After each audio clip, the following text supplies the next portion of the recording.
Again, on behalf of the Princeton University Office of Religious Life, Hindu Life program, I'm so delighted that you could join us for this really special conversation. This is actually our last event of the academic year. As many of you know, we will be on hiatus throughout the month of July, and then we'll resume programming in August. But I think it's a very important and appropriate note to end the very challenging year on. And I'm really looking forward to this conversation because while it's not always the most comfortable conversation to have, it is an incredibly important, and I hope it'll be a very rich one. Let me just say a few words about our conversation partners, and then we can just dive into the conversation itself. And I'm going to try to keep this brief because I want to save as much time for the substance of our conversation together. Um, we are so blessed to be joined with, or to be joined by Dr. Khyati Y. Joshi. Khyati is a professor of education at Fairleigh Dickinson University, and her work focuses on the intersection of race and religion in the United States. She's a prolific author. She's the author and editor of a number of works. And her latest book, which we're particularly excited about, is called White Christian Privilege, The Illusion of Religious Equality in America. And it's Beautiful. published by NYU Press. Hot off the presses, right, Khyati? I think just earlier this month or something. O- Officially next Tuesday. Oh, okay. Officially next Tuesday. So that's a glimpse of the future that you all just saw. And I'm sure Khyati can let us know how to get our hands on a copy for ourselves. But we're just so happy for you and so excited about this work. And while it's again a really kind of tough topic to talk about, gosh, what a time to be talking about it, and what an important thing, what an important resource to help guide us in that conversation. So we're so blessed and fortunate to have you with us. We're also so fortunate to have with us my dear friend, Dr. Christopher Fici. Chris earned his PhD from the Union Theological Seminary in New York, where his work explored Hindu theologies of justice, particularly around environmentalism and anticipatory communities. He is co-editor of Religious Studies Scholars as Public Intellectuals, which was published by Routledge in 2018.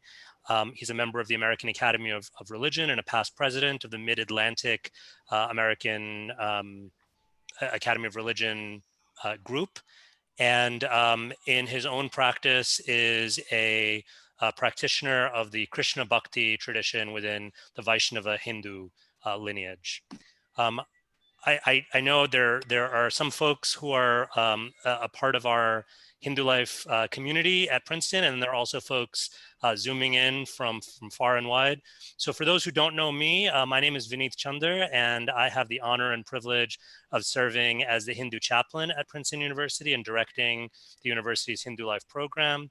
And I am also a doctoral candidate at NYU at New York University, where I am pursuing a doctorate in higher education, looking at religious life on campuses in higher ed. So with that, let me get us started by kind of framing the first question in our kind of conversation and dialogue here. And this one I want to direct especially at Chris. So Chris, if you don't mind being in the hot seat for a moment.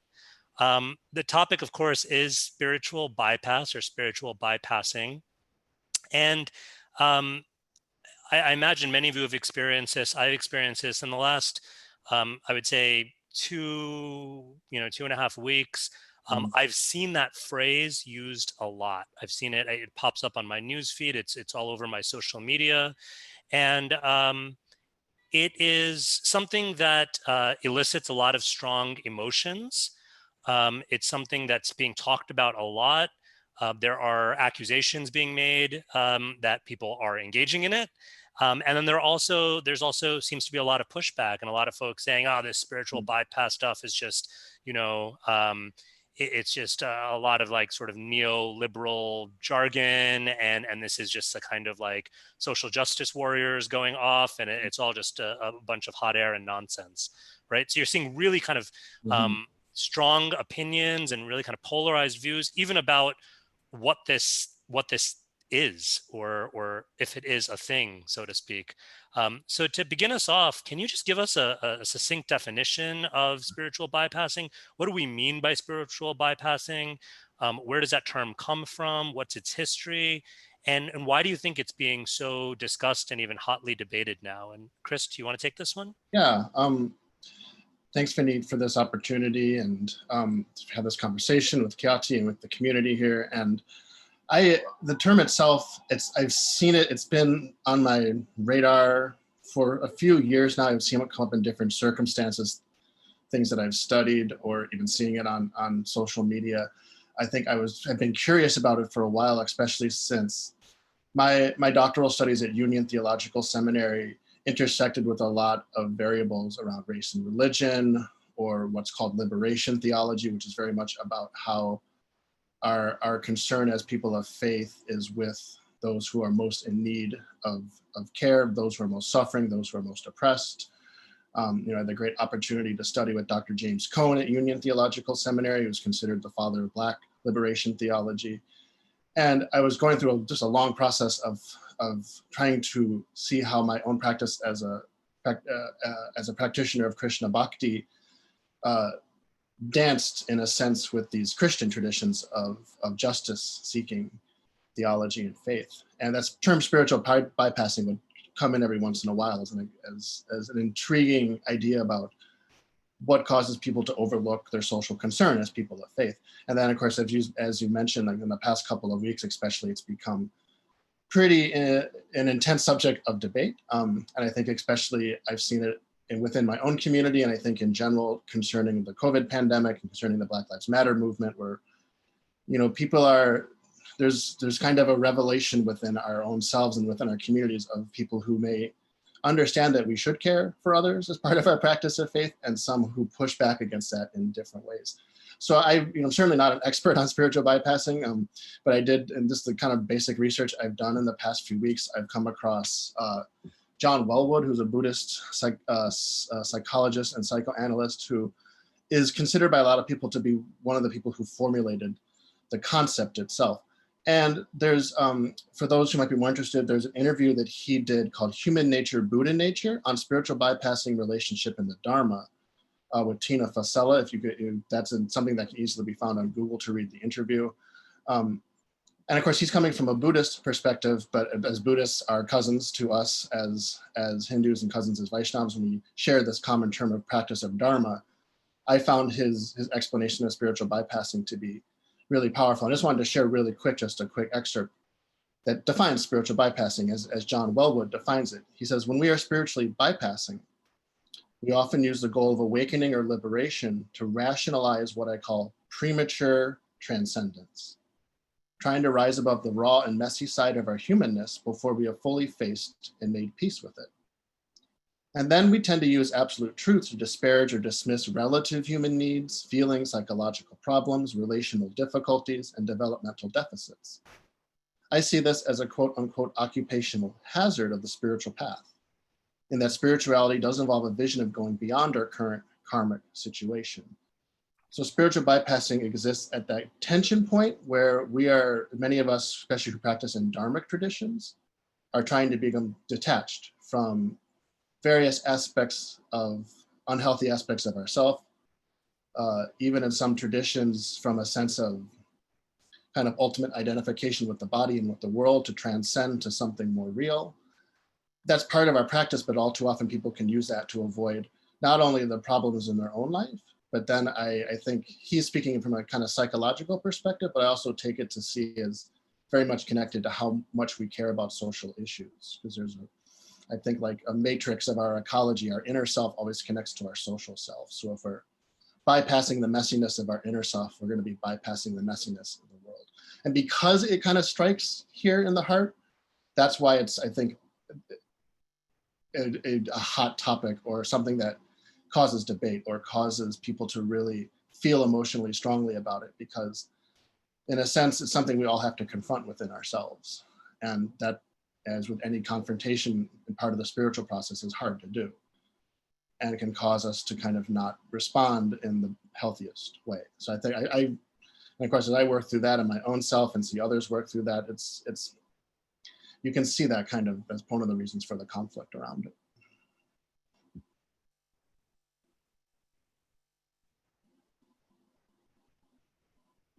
Oh, Beneath, you're muted. You're muted.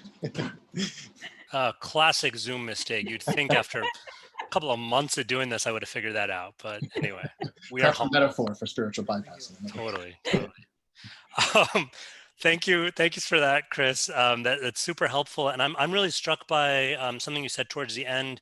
This idea of if we're bypassing the messiness within, then we are likely to be bypassing the messiness in the outer world, and that's kind of where I want to go next. And Khyati, maybe this is a good place to get into some of the issues that you look at in your own work. Because it seems like this conversation around spiritual bypassing overlaps with some similar conversations that many of us are having right now around privilege and positionality. And so I'm wondering, from your vantage point, how do you see that at work here and in this concept of bypassing? Yeah, I think, thanks again, Vineet, for inviting me to be part of this conversation. It's really fun to think about it, and kind of be with folks who are thinking about these things. Almost in everything I do, I'm always thinking about positionality. Who are you? What are your identities? And when we're talking about the United States, for our various social identities, race, religion, class, sexual orientation, do you possess privilege? Do you have advantages? Or do you face discrimination and bias? Do you have disadvantages? And I think being aware of those positionalities is very, very critical. My work, what seems like now many, many moons ago, was on second generation Indian American Hindus and Muslims and Sikhs and some Christians. And what was very clear is, so in that I explored the concept of lived religion, right? Not how religious is someone, but how are they religious? And, spiritual bypassing and everything Chris talked about brings to mind the ideas in lived religion for me. So I collected data based on interviews with 40 people. These interviews were like an hour and a half, 2 hours long. So it's a lot of data. And one of the ways that my Hindu, Muslim, and Sikh participants experienced religion, one of the ways they lived religion, was through discrimination, was through the experiences of discrimination they faced. Because one of the things that would happen is, based on facing discrimination for the kind of deities, they prayed to, or some of just the horrible things that are said to kids in school and even in college, it made many of them want to really learn about their faith. I have lots of stories where Hindu students were made fun of, were forced to eat beef in the cafeteria and things like that. And then they were like, okay, I want ammo. That was the word that was used. I want to learn more about my religion, right? So certainly racial discrimination, religious discrimination was pushing people towards seeking more knowledge, and they were seeking spirituality through the faith they were growing up with. And what I've been thinking about lately, especially with everything since the murder of George Floyd, is how does our positionality, if I'm talking about those Hindus who are racial and religious minorities, and for Hindus that are white, for example, and religious minorities, it's a little different, but the concept of being aware of positionality is the same. For white folks, you're thinking about how is privilege impacting you, and not bypassing that messiness, which is what I think can happen with some folks if you're not just completely always aware of your positionality as a white person in this country. And for those who might be like the people in my research study or myself who are Indian American or South as Indian American Hindus, we have to be, our positionality right now involves also facing up to our anti-Blackness that is alive and well in our communities, and pervades how deities are depicted, right? And so that all is, I think, reality, but some people might see it as messiness, you know, and we've got to take it head on. And I want to make sure that in the quest of trying to find a spiritual place to address these issues of justice, that the race element is never left out of the conversation, because religion is contextualized, and we're here in the United States. And to pretend that religion doesn't affect matters, to think that race does not impact matters of religion is to say perhaps one is naive at best.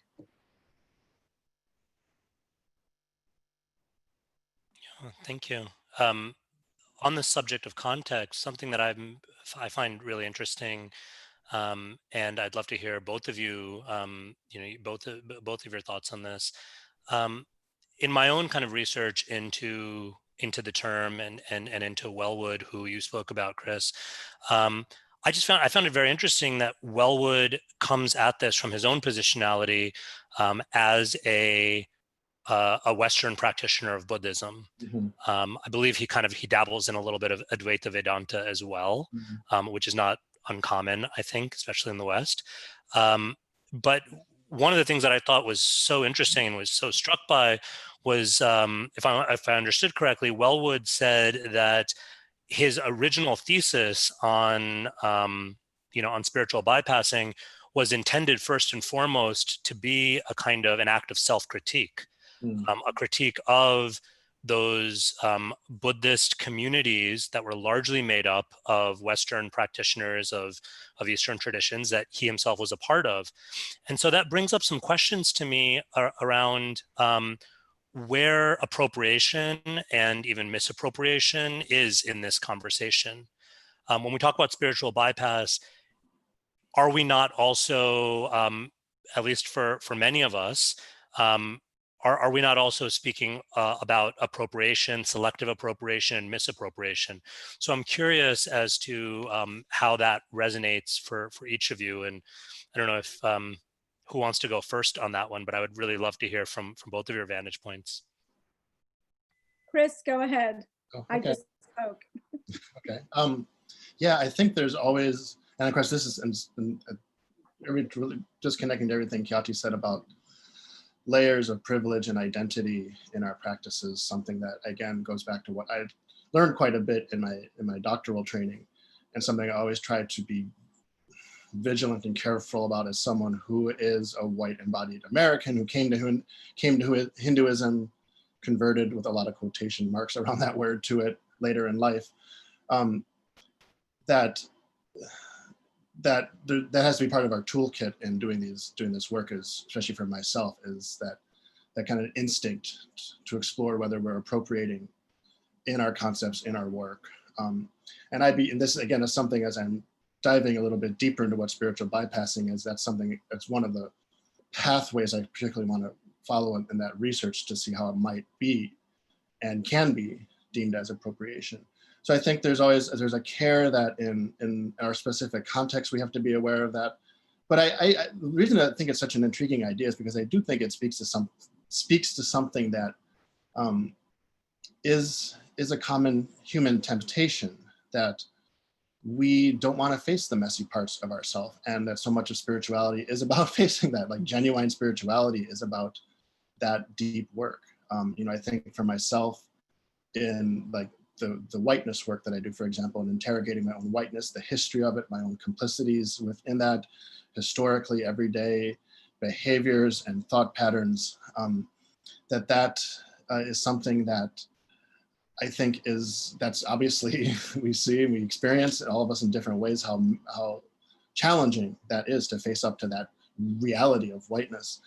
And I think for me, like, that is spiritual work. That is devotional work. That's part of my practice of bhakti, which can be sometimes hard to convince others in my tradition, in my community, to look at it that way, because, you know, one of the very first profound teachings of the Bhagavad Gita is that we're not our bodies. So it's very easy to latch onto that teaching and be like, well, okay, all of these things about race and gender and history and social things is not actually real or not actually part of our concern. But you know, there's no way you can really come to a deeper level of spiritual realization without actually exploring the contours of like your embodied state and your history and your culture and your social space. I think it doesn't necessarily require everyone to like necessarily, everyone will do it in different ways, but I think it's something that has to be done. And I think if you are doing that in a sensitive way and you're developing some historical literacy and listening foremost to voices of people who have been oppressed and are rising up, then you'll just also doing your work of avoiding cultural appropriation. So I think that's important. I think in the bypassing work is to also have that, okay, is this appropriation? What is this? Where is my position in this, especially for those of us who have these racial and social and cultural and gender and all kinds of privileges.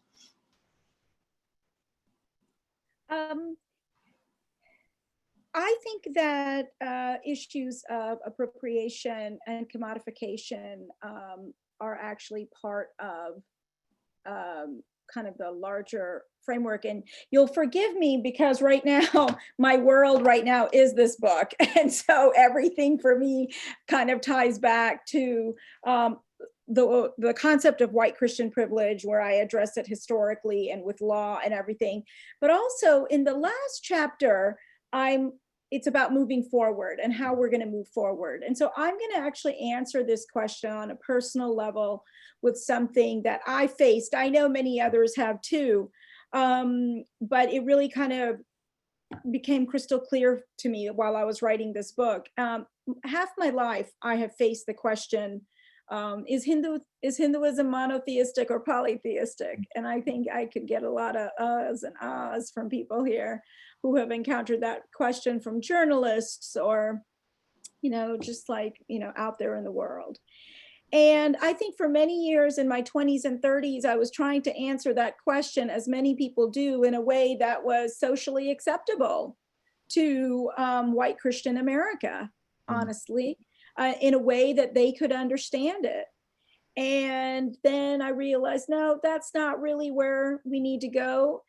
No, you know where we need to go? We need to reframe the question. We need to kind of rethink the whole way we're looking at it. So why is that even a question? Well, it's a question because we're in the white Christian American Western context. You know, it's not necessarily a question somewhere else. So that's what I often said. Now when I'm asked that, and when I've been asked that for perhaps maybe the last decade, I'm like, why is that even a question? It's a question because of the frame of reference you're coming from. And then that's my in to talking about how they see other, you know, items, if you will, that are appropriated. And Chris, I would agree with you 100% that the line between appropriation and appreciation and understanding is, honestly, have you studied it? That's the first thing I'm going to say. Is, have you studied it? Have you engaged? Have you wrestled with the ideas? Do you understand the spiritual significance it may convey to others, or be, you know, convey to others that maybe it doesn't for you? Those are the questions I want my students thinking about. And, you know, let me stop there. I'll stop there because I could keep going. Yeah, on that note, Kathy, I mean, you spoke about this earlier as well, just the importance of context.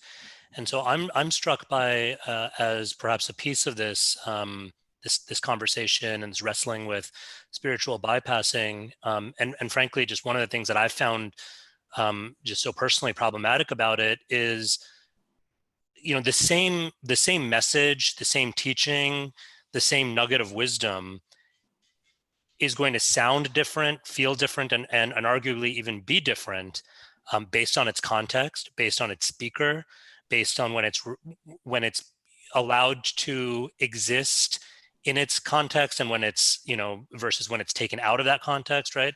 And by no means do I mean to like sort of pick on the white Hindus and the white Buddhists, for instance, right? But just as an example, a Dharma teaching that at first glance, particularly, and just to kind of to echo your point here, Khyati, particularly if our framework of normativity is a kind of very Protestant Christian framework to begin with, you know, a statement that can seem to be saying one thing can actually be intended to say another. But because I'm getting it, you know, in this particular, I'm getting it divorced from its original context. Now that teaching, which in and of itself could be a really beautiful thing, suddenly, you know, is being used towards sort of more nefarious ends, right? Chris, you mentioned the teaching around kind of our spiritual identity and freeing ourselves from the bondage of identification or over identification with the body, right? That is a powerful idea that has driven people and communities and practices for centuries, if not millennia. And that same idea, when sort of divorced from the beautiful larger project that it's intended to be a part of, can, as we've seen, and we've seen kind of in our own communities, even sadly, can become weaponized and just used as a you know, as a way of dismissing the very real pain and suffering of others. So without being, you know, overly simplistic or essentializing, I think it's just well, frankly, it just kind of needs to be called out when spiritual teachings are being used to not just bypass messiness, but to really to bypass our responsibility and our privilege. And for white folks, maybe that's tied into white privilege. For those of us who are part of non-Black, you know, communities of color, we've got our own baggage and our own, you know, anti-Blackness, as Khyati mentioned, to wrestle with. So that's also kind of how I'm thinking about you know, sort of selective appropriation and cherry picking concepts and divorcing concepts from their original contexts. Mm-hmm.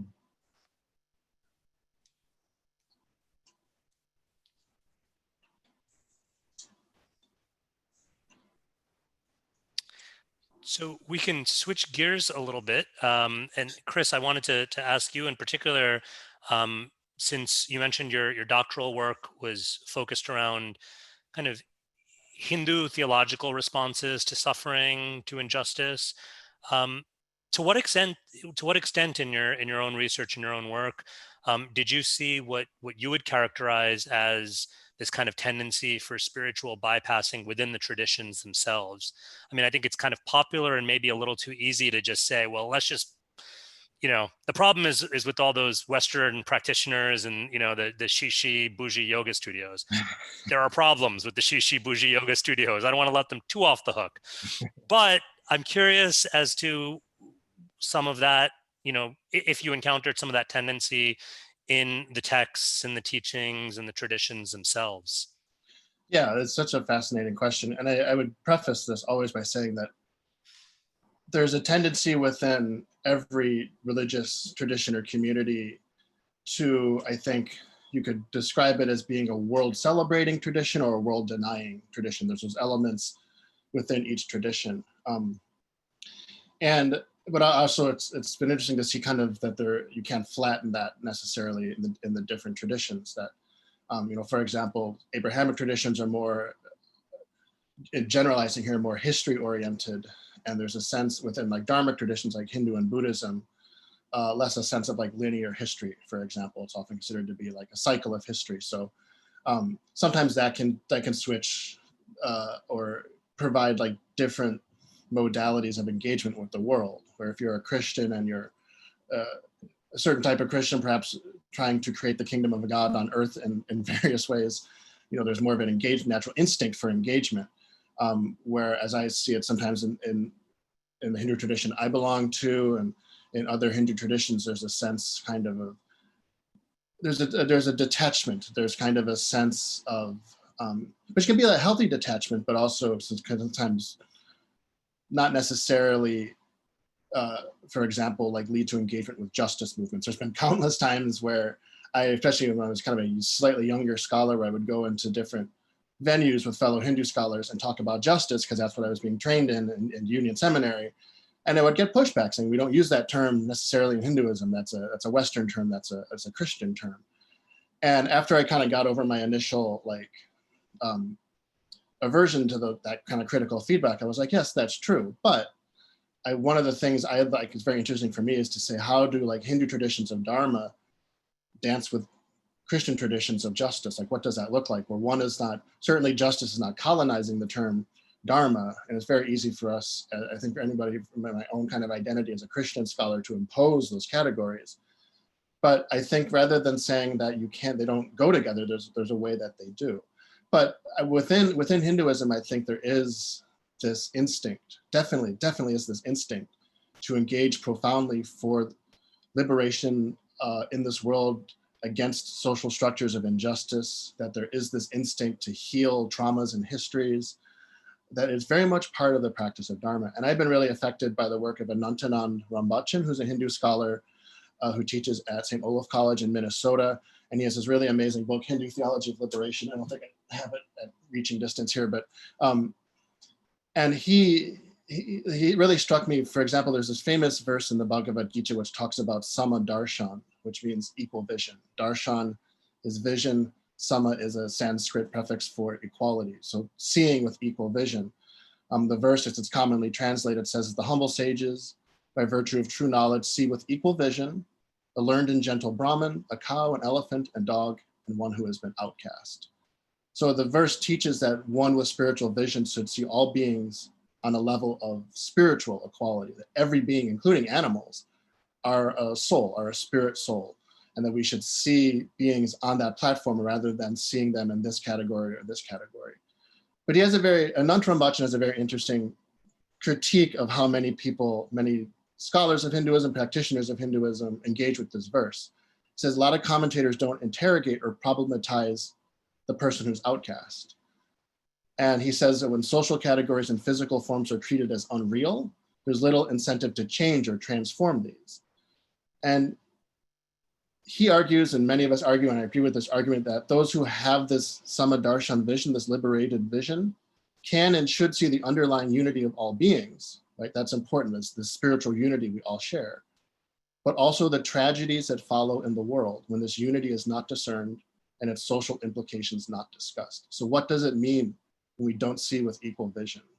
What does that mean, not very important in terms of our relationships, but I also think about this in terms of our histories, our social structures. And he says if liberated persons do not see injustice, they can never become agents for social change. And religious teaching becomes irrelevant to social reality.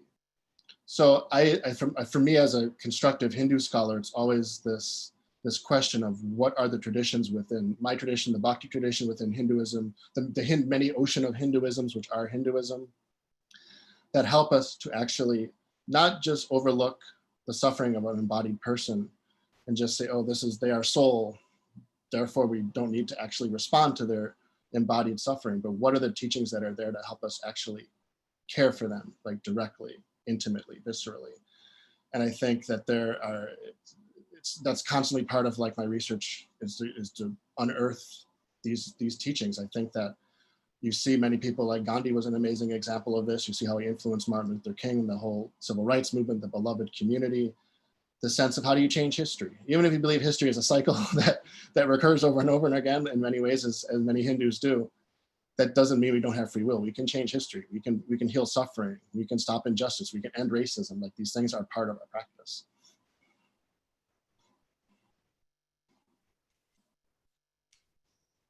Vineet, I was thinking when Chris was speaking, the whole idea of, from the Gita of seeing with equal vision, and my mind immediately went to the concept of privilege, right? Because when you're part of the dominant group, and we can talk any social identity, when you're part of the dominant group, it's kind of easy to go to saying, well, let's look at the unity, you know, let's look at how we all can come together and be inclusive.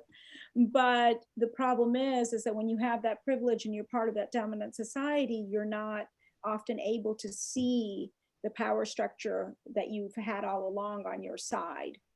Right. So understanding the concept of privilege and how it plays out is really about making the invisible visible. And I think that, you know, that piece is very, very critical. So I'm always kind of, you know, mindful of when everyone's like, okay, well, let's focus on inclusion. Let's focus on seeing where everyone has commonality. And I would say that, especially in the United States right now, that's why we're in the pickle that we're in, because that's what we've focused on. We're not all the same. We've got to see the difference. And until we start dealing with that, we're going to be in the same cycle, whether you're looking at cyclical history or linear history, you know? So I think that that's a critical one. And I'm particularly sensitive to the idea of focusing always on the commonality. Yeah, I think that's part of why I also really appreciate Anantanand Rambachan's very, I think, you know, thoughtful but at the same time quite bold interrogation of that verse, that Gita verse that you mentioned, Chris. And it, to me, it brings up, and again, this is more of a tension to hold, I think, than perhaps something to be, you know, ultimately resolved or reconciled. But this idea of holding that sort of aspirational unity, while also, to Khyati's point, while also recognizing the very real systemic inequality and inequity, right? How do I, as a spiritual practitioner, use this teaching of ekattva or samadarshana, of oneness, or of seeing, you know, seeing the spark of divinity within all beings? How do I use that to lean in towards relieving others of suffering, rather than as my excuse to avoid the messiness, as we've been talking about? I don't know. I mean, that's a tough question, right? But I think there's great value in asking that question, and first and foremost, asking that question of ourselves, but then also asking that question in our communities. And I'm wondering how you all have seen sort of negotiating that tension, or asking that question in the communities and the spheres that you're a part of. Khyati, do you want to answer? I'm thinking. I mean, that's a great question, you know, and I'm thinking. So give me a couple minutes, please. I think what has been really interesting for me, especially over the past couple of weeks, with the movement, just the next wave of Black Lives Matter movement, and how it's become really,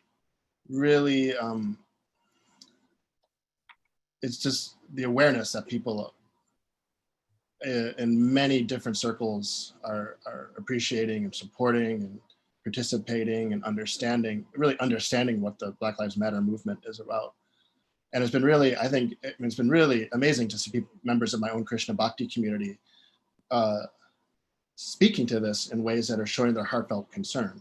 I mean, it's also been interesting just the shifts in language that are going on, to hear, like, if you turn on CNN and you hear some police chief or anchor or even military person starting to speak like one of my union seminary professors around like race, it's like, it's quite it's interesting to say the least, and it's actually very, very, I think, powerful moment and movement. At the same time, there's always just, like, with like increased awareness, there's increased kind of pushback, and it's always something. I had a mentor of mine mentioned recently that if you see someone in your spiritual community who is either being racist, like overtly, or expressing their prejudice in ways that they're not aware of, but are kind of obvious if you've had some training or awareness of how this manifests within ourselves.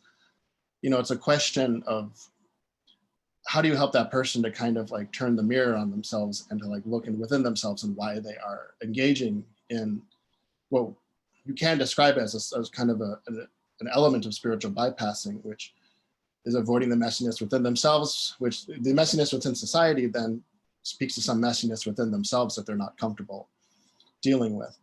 And I always think, you know, that it always has to be this connection of how we help people in our aspects of our relationships, which again, in bhakti and devotion, the yoga of devotion, relationships are the essence of it.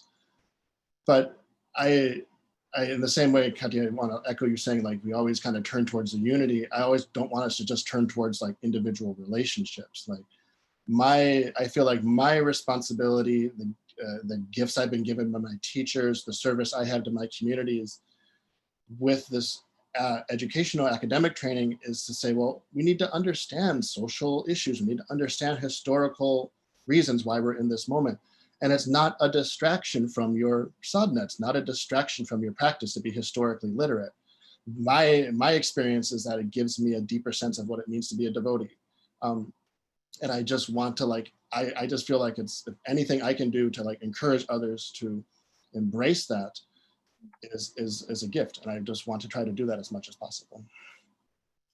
You know, one of the things I think about is what has been going on in our communities since the lockdown, since COVID, and how, you know, darshan is online and you're watching pujas online and sabhas and satsangs, whatever your particular community calls them, are online. Because I can't help but wonder, and maybe it's the optimist in me, that if people were able to, especially these last couple of weeks, gather at the mandirs, you know, would we be seeing conversations around this? I know that they're happening with some of the leadership in some of the temples. I'm in northern New Jersey, and you know, I know that some are having some conversations, but I wonder if folks were gathering on a regular basis, you know, for Thursday night Sai Baba and what have you, that if we might see more or we wouldn't. And as a social scientist who focuses on lived religion, that's where my mind always goes. Like, I'm going to be so interested to see what happens in the coming months, you know, and I'm hoping there are going to be a lot of people out there collecting data and looking at these phenomena of are the various Hindu societies and mandirs and communities really bringing in these conversations and doing work around them. I know that when COVID was at the height here in New Jersey, there were a lot of seva efforts and people were thrilled, right, to be able to do that seva and provide not only for their particular Hindu community, but the 6 or 7 temples I'm thinking of, they were providing for, you know, some of the groups were providing for like our big shelter in Patterson, a couple of soup kitchens in Patterson, New Jersey.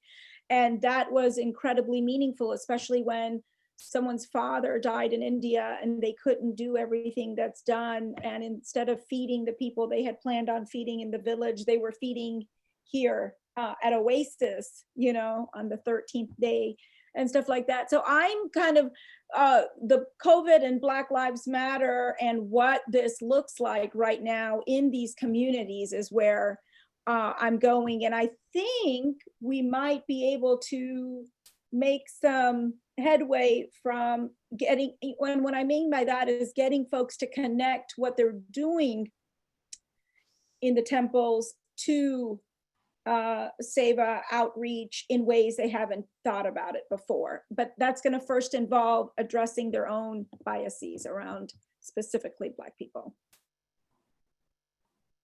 Katya, I share your optimism, if you want to call it that, around what being in this really peculiar moment in history, what it means as far as what people are bringing to the virtual space. And I know as much as it's kind of become popular to beat up on social media, and I do it all the time too, and to kind of bemoan how we're like our worst selves on social media. I've also seen us be our best selves on social media. I've seen communities, communities that I would have written off as being very much, if I'm being honest, very much locked in kind of traditionalism and in navel gazing and, in their own silos. I've seen them, I've seen those communities really kind of like step up in a huge way.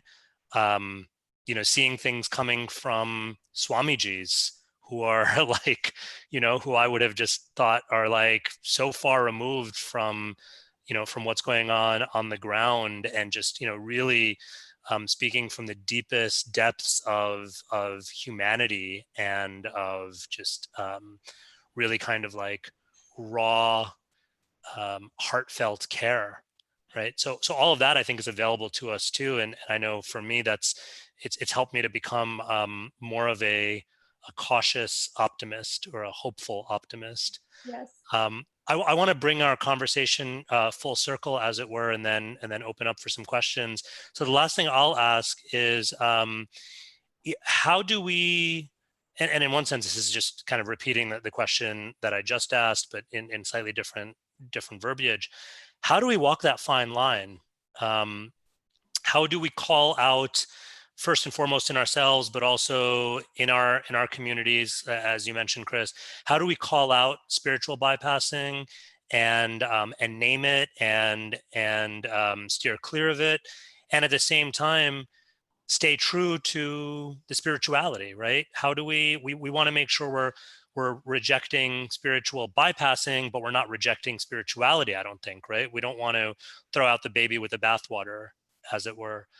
So I'm wondering if you could just share some thoughts on that, and also opening up for questions. If folks want to put questions into the chat box, or if they'd like to anonymously private chat them to me, they're welcome to do that. Otherwise, you all are welcome to also unmute yourselves once we move into more of a group discussion and question and answer.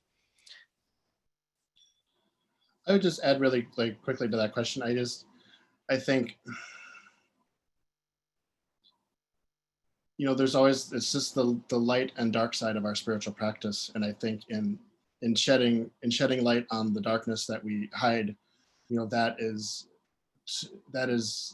really the heart of the devotion we have for each other. So I would say, like, always and again, I have to say this to myself first and foremost, and calling out someone for spiritual bypassing, one has to always do it in a spirit of compassion and healing, and not trying to one up on Facebook. I would also say, it's just like, for me, coming from the Bhakti tradition, it's always the sense that that act of devotion is so powerful that it just can overcome these energies of alienation we keep between each other. I quote this all the time. Vineet knows this, from A.K. Ramanujan, who's the very well-known Indian translator, poet, philosopher. I love this definition of bhakti. He describes it as that's necessarily anti-structure, unmaking, undoing the man-made. It is an active violation against ordinary expected loyalties, a breakdown of the predictable and the secure. The Lord is the illicit lover. He will break up the world of karma and normal relationships. And there's something about that definition which is just so powerful, because it speaks to the fact that devotion helps us overcome all of these things that we keep from each other in our relationships, all these things that we keep from our own selves. But I think it has this powerful social energy too. The walls that we put up literally to try to keep people in and out can be overcome by the spirit of bhakti and devotion. And I know from my tradition, and the example of Chaitanya was the great sage of our tradition, it was giving devotion without any kind of qualifications. Doesn't matter whether you were Indian American, white, black, whatever caste you might be part of. Like, it's something that is more than that. But it's something that should give us the energy to respond to the ways that we try to bottle up our love and devotion for each other.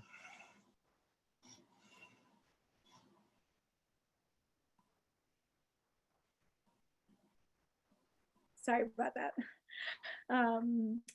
what I will say is that I think through all of this, you know, working from the ethos of calling in somebody instead of calling out when we see spiritual bypassing going on. For someone like me who does social justice work, anti-racist work, it's very much just part of that. It does no good to embarrass anyone, though it kind of can feel good sometimes, but that's not going to get the point across, and not effective, right? So if you can really center yourself and work from that ethos of calling in versus calling out, and also keep in mind that you're on the journey just like someone else, is how I would be approaching spiritual bypassing with people.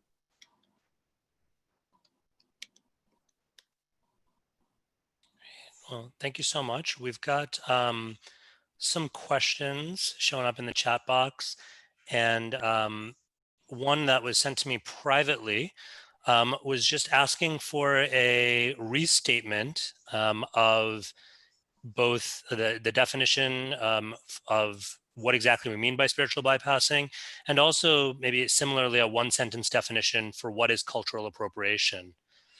Coming also from a place of sometimes we talk so much about the concept and the problematics of it that both of these concepts can feel really slippery.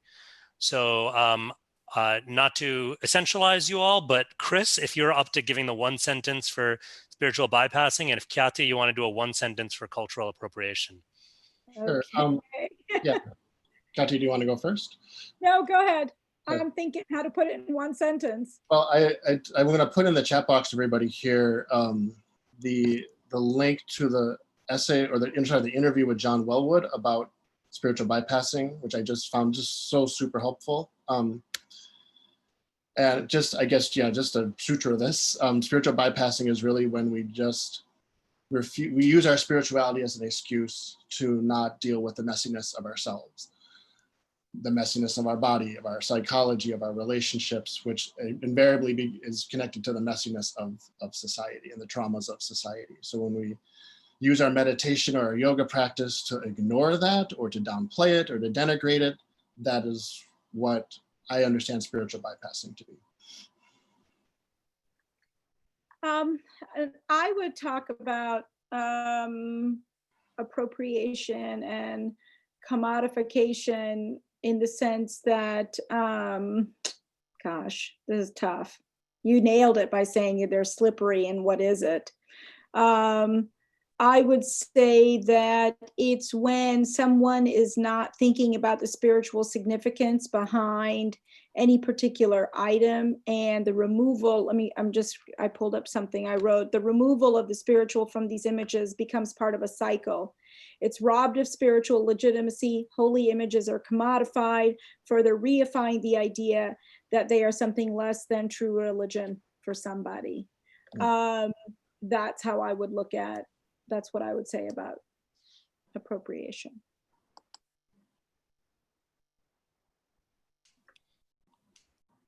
Thanks. Just looking at the chat box here, and lots of questions coming in.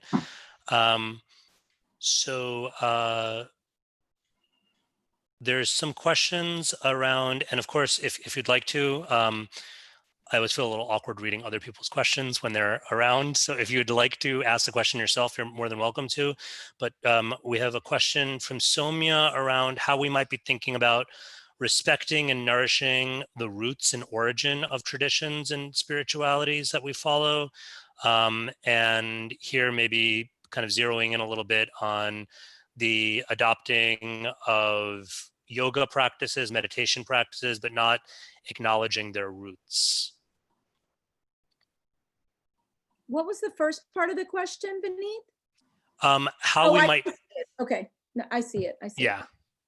So I think, and just to kind of to connect it to the last thing you just said, Kyati, I think your definition of appropriation, which was really helpful, sort of assumes or speaks to maybe that scenario where someone is taking an object or objects or practice or practices without a full recognition or acknowledgement of, as you said, their sort of inherent spiritual value or their value in the original context. Perhaps we could add an extra wrinkle with Soumya's question, in that, what do we do in cases where, okay, I'm taking this practice because I find it really spiritually nourishing. So it's not that I'm denying its inherent spirituality or its spiritual value, but neither am I necessarily engaging with it in its context or speaking of it or acknowledging where it comes from. Okay. Well, I think that's it. Is it Soumya Bajaj? Is that her question? Right? Yeah. Because then I'm also seeing, and I don't know if this is a separate question, but I'm also seeing here that, I'm thinking about Indian Americans, for example, who are so religious and spiritual, but feel ashamed of their brown skin or any association with India, and I actually wanted to address that piece in the sense that, that's internalized racism, right? And internalized racism is such a powerful force in our lives, not to go all Star Wars on y'all, but it is really a very powerful force. And excavating that out of us, boy, you're giving yourself a gift if you will do that. And when I say do that, that means engaging in self-reflection and having conversations about why you feel this way.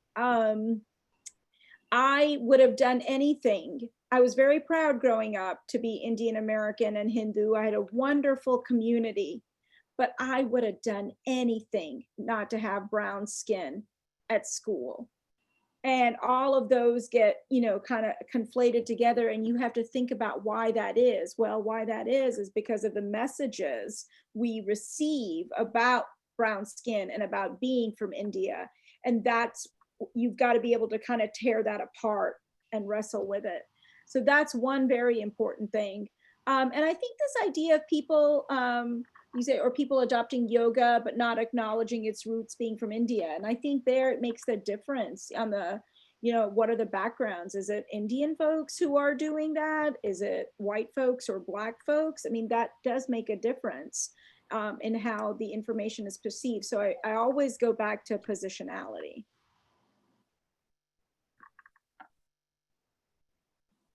Thanks. We also have, I don't know, Krishni, if you're with us and you're able to unmute. Yes, I am.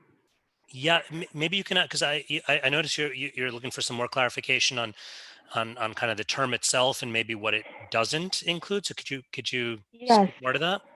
absolutely, Vineet. Thank you for allowing me to put forth my question. It's partially a statement. Can everyone hear me okay? Yeah. Sometimes my connection is not so great. Okay.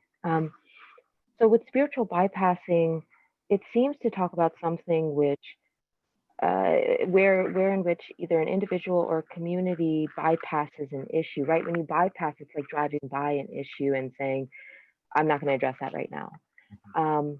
But what I wonder is whether that is even the best term because of issues that I've seen regarding those who are actively engaging race issues, social issues, the social realities that we see ourselves in the context, and saying, we need to think about it in this way. And in as they're explaining how to think about it, they reinforce the status quo. They reinforce a normativity, a certain normativity. They reinforce discrimination even. There are things regarding karma, right? Conversations about, this is someone's karma. This is, therefore X, Y, and Z. And so I wonder if I wonder if bypassing is even a strong enough term to encompass those individuals who are very theologically based, and have the capability to use theology in such a way that is not really about bypassing something as much as it's reinforcing and grounding it further. Something maybe a little bit more active than bypassing. I'm not sure if you all have thought about that. That's Christian. That's thank you for bringing that up, and just kind of unpacking the complexities of that. I think the thing that comes to mind for me is that what continues to be something that helps me refine my call for social awareness, but also helps me to continue that work of understanding how I express that call from my own context is just I can't express enough how important it is to like know our histories. And I don't just say that like, you know, that you've read your Howard Zinn, you know, back and forth. That's important. But it's not just to say that you're historically literate, just kind of on an academic level, but it's something about, especially for white-bodied folks, who come from European ancestries, like knowing our histories of where we come from, and really being able to explore that, interrogate that, understand what are the linkages that we have to what constitutes the privileges that we have.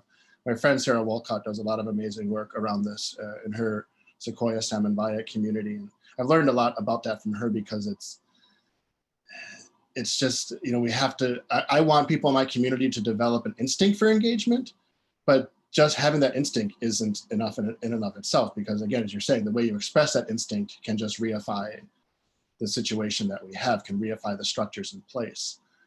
And I think that the instinct has to be developed. I mean, it doesn't require a PhD to do this, but it's just, you know, grasping the histories of what makes us is really powerful, enlightening, and enlivening thing that can help us to, I think, learn how we express ourselves and how we express ourselves to others, and what are the messiness, what is the mess that is there that we need to constantly be exploring. And it's, I think, framing, especially as a devotional practice, helps us to also give us a spiritual resilience to do that work constantly.